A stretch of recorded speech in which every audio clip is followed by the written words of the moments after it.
let's say you have a surface here and it's made up of time in this direction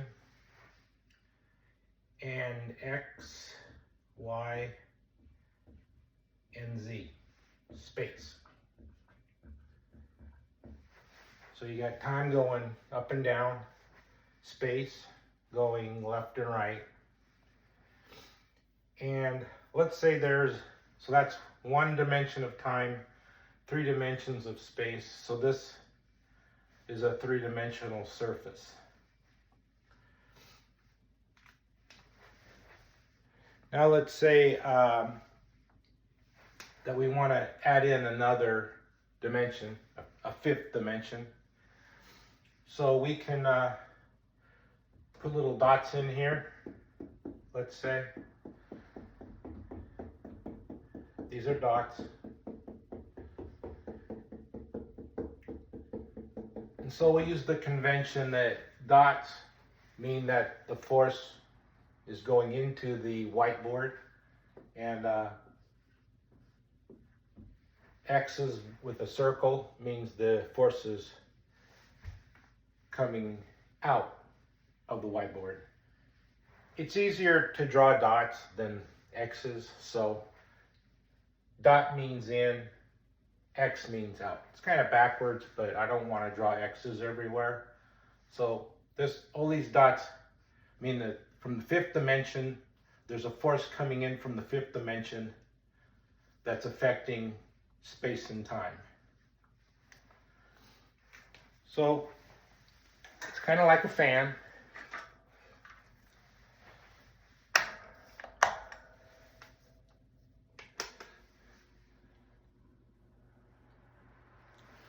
It's like a fan.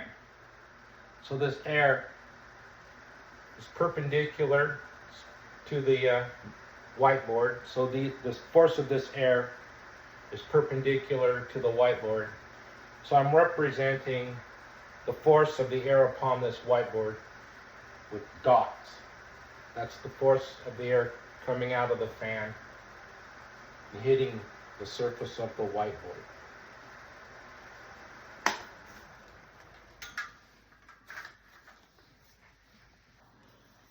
So from the point of view of an observer as matter, they would see things relative to this axis as being comprised of distance through time, and this axis comprised of distance through space. So CT would be distance through time, and this axis, let's say it's traveling through the X direction, so that's X direction here is distance through space. So he sees distance through time and distance through space. The other 2 directions, Y and Z, contain the electric field for Y and the magnetic field for Z. And as the particle transitions from matter to light, the Y and Z directions remain unaffected. So the electromagnetic field is present throughout the transition. The 5th dimension contains the Higgs field. That's these dots representing the force of the Higgs field directed perpendicular to the surface of this 4-dimensional surface. And matter, when it's fully contained within space-time, appears as dark matter. Light cannot interact with it. Light passes right through it. It's in its Bose-Einstein condensate. And its velocity, distance divided by time, is 0. It's not moving through space, it's moving through time. So all of its velocity is through time, none of its velocity is through space. As let's say it's an electron with a negative charge, as its velocity increases through space, less of its velocity will be through time, and it'll start to, the axes here will start to come together. The faster and faster it goes until it reaches the velocity of light, which is this world line for a photon. This world line for a photon is at a 45-degree angle.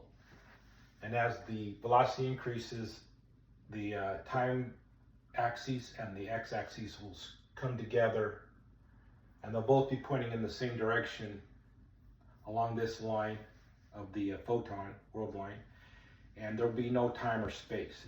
They come together, they're zero vectors at this point. Then, if the particle continues through, the axes were like this, they come together, and then they separate again. But they separate so that time becomes space, and space becomes time. So our time becomes their space, and our space becomes their time for matter. So matter becomes matter for time, and space are inverted for antimatter. So everything on this side is matter, everything on this side is antimatter. And then as the velocity goes back to zero, so it's at the speed of light, then it reduces back to zero. When it gets to zero, it becomes anti-dark matter. And so from the perspective of someone made of matter, they continue to see these axes in this orientation. So to them it looks like you've got a negative time because it's pointing downward in the opposite direction. This is forward through time, this is backward through time, so it's pointing down, so it's a negative time. But the space axis remains unchanged from his point of view. These both point in the same direction, but these point in opposite direction. That gives you a negative time over distance, which is a negative 1 over v. So as this becomes zero velocity for antimatter, to the matter observer, it would look like the velocity is approaching infinity. But this is in the dimension of time. We cannot see into the dimension of time, so none of this is observable to matter, so it doesn't really pertain. And so you have a particle. Let's say this is a particle, and it's say it's three-dimensional. And so let's say that this is the electric field, and this is the magnetic field. So let's say this is a particle, and just say it's three-dimensional. When its surface area is maximum, so it's oriented within the dimension of space-time, its area is maximal to the force of the Higgs field. It takes on its maximum amount of mass, which an observer would view as dark matter, and it's fully three-dimensional at this point. Then as its velocity increases, it rotates and goes faster and faster until it reaches the speed of light. And then at that point, it's traveling at the speed of light as a photon, so it's a two-dimensional transverse wave made of an electromagnetic field. Then if it continues on beyond this point, it continues to rotate until it gets here, which would be anti-dark matter. It went through the antimatter region, and when it gets to a zero velocity from the point of view of antimatter, it's anti-dark matter, and it's three-dimensional. Its maximum area is perpendicular to the Higgs field. And so this region here is the matter region from zero velocity to the speed of light. And this area here is antimatter region from zero velocity this way to the speed of light. So the speed of light rotates this way, becomes antimatter, and then becomes anti-dark matter. And this way, it's a photon transfers this way as matter and then becomes dark matter. And this photon is at a 45-degree angle. So if you extend this, if you follow it, you begin with an orientation for a particle here, oriented this way. When you get here, you've rotated through 45 degrees of space-time, but the particle itself has rotated through 90 degrees. This goes from this to this. That's 90 degrees, but this is only 45 degrees. So the angle of rotation for the particle is twice the angle of rotation for space-time.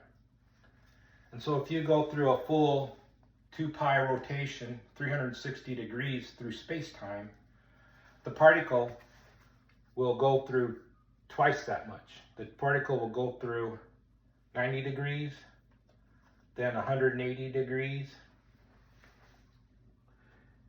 and then here, and then here. So that's a full rotation for a particle, but a half rotation, for space-time.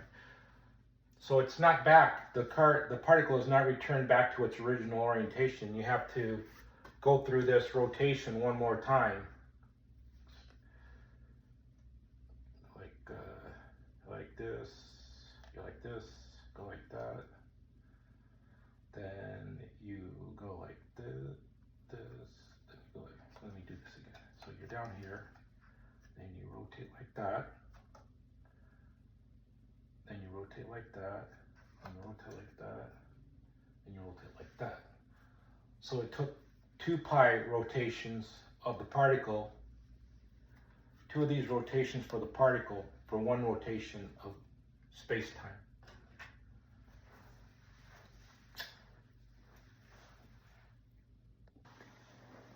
Now, if the particle starts out as a photon and it has 2 options to rotate, if it rotates counterclockwise this way, then it has a counterclockwise rotation for matter, and if it rotates this way for antimatter, then it has a clockwise rotation for antimatter. So it can also be oriented, let's say it can be oriented facing this way, or it can be oriented facing that way. So let's say this way is spin up as it rotates, spin up, and then let's turn it around, and now that would be spin down for matter. You can do the same thing for antimatter. Spin up, or turn it around, and now it's spin down. So you have 4 possibilities. You can have a rotation for matter, spin up or spin down, or a rotation for antimatter, spin up or spin down.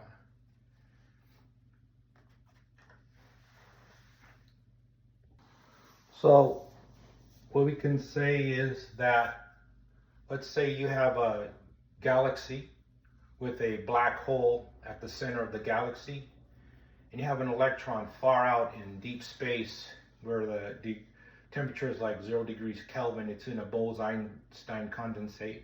It's an electron, let's say. Starts out here and gets excited and falls in towards the black hole. As it moves faster and faster towards the speed of light, its mass becomes less and less until it reaches the event horizon of the black hole, becomes a photon. Now, at this point, the photon can convert back into an electron, or it can continue and fall into the black hole and become a positron. And so everything out here is matter on the outside of the event horizon, and everything on the inside of the event horizon towards the point of singularity is antimatter. Out here we would have dark matter, and at the point of singularity we would have anti-dark matter. So the photon can continue falling into the black hole as antimatter and become more and more massive until it becomes a anti-dark matter at the point of singularity. And you'll notice that time becomes space, and space becomes time, negative time. So the positron travels backwards through time, and the electron travels forward through time. So matter exists on the outside of the black hole, and antimatter exists on the inside of the black hole.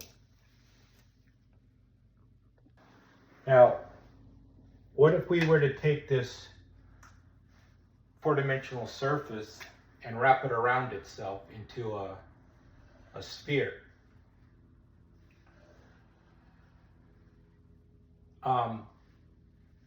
So then you would have a five-dimensional sphere, a 5D sphere with a 4D surface. And all of this remains the same. It's just that instead of being a flat surface locally, it's a 5D sphere globally with a 4D surface. So this is just like you take a little surface here, that's this. But the whole thing is a big surface on a 5D sphere. And let's say this is made of mostly of matter, so it has a negative charge. And let's say there's another universe, five-dimensional sphere, and it's got a 4D surface, but it's made mostly of positrons. And so this has an overall positive charge, and this has an overall negative charge, so they're attracted to each other. Well, the question is, like if we have another 5D sphere made of electrons, that's a negative charge, and they're repelled. So in this multiverse, all universes that are mostly contained electrons will repel, and universes that are made of electrons and positrons will attract. Also, universes made of positrons, of course, will also repel. So the only universes that are going to collide would be universes that are some varying degree different in charge between electrons and positrons. And so perhaps our universe collided with another universe, and when they hit, let's say they hit, it comes in and it hits it, you get this big explosion of light, of gamma rays right here. And maybe that's the beginning, maybe that's the Big Bang, where things go like that and goes like that. That's the Penrose representation of a cyclic universe. And you got hyperinflation, and then now you've got our inflation. So maybe our universe billions of years ago was created by a positive universe colliding with a negative universe. Created a bunch of, because in the beginning it was nothing but a bunch of photons. There was no matter, it was all light energy. And then as the temperature cools down, matter starts to form, you start to get particles. So as the light cools down and you start to get particles, matter will form on, like let's say at some point it gets here, let's say electrons are going this way. That means positrons are going this way from this interaction when they exploded, kept getting bigger and bigger. So someone made of antimatter would live inside this well, and someone made of positrons, made of matter, would live on the outside. One would see their universe expanding, and the other would see their universe contracting. Actually, they both, I'm not sure about that one, but this one would see it expanding. This one, I don't know what they would see. But maybe that's where we're at. Maybe we're in a universe that's made of electrons on the inside, matter in here, and outside is the antimatter. The reactions are moving this way. So from our point of view, we see an expanding universe, and all of our missing matter is out here, and the universe we see is in here.